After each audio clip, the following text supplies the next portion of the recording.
Patigayunon at subong nga aga ang awarding of prizes sa aton nga mga tagdaog sa Grand Draw sang Buena Mano Salvo Year 20 promo sang Bombo Radio kag Star FM.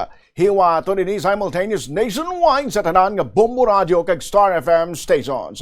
Ang grand prize winner nga makabaton sang 1 milyon ka pesos.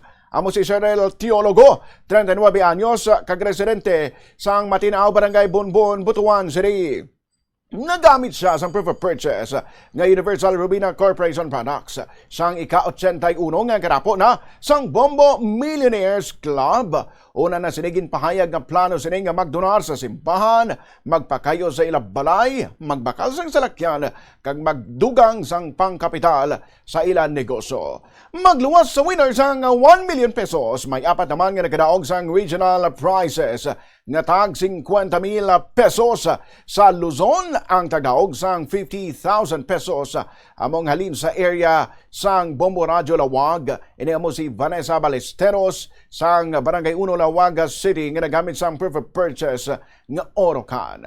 Sa Visayas ang tagdaog sang 50,000 pesos ang halin naman sa area sang Bombo Radio Tacloban. Ini amo si Ronnie Gallo, 53 anyos, residente sang Barangay Villa Hermosa, Pagsanghan, Samar. Ang proof of purchase amo ang efficacent oil.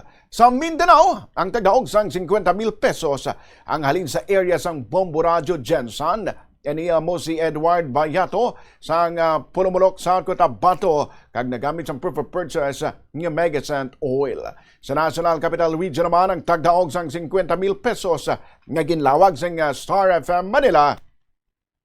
Amo si Helen A. Motol sang Mulavis Street, Payatas, Via, Quezon City nga nagamit sang proof of purchase nga Universal Rubina Corporation Products.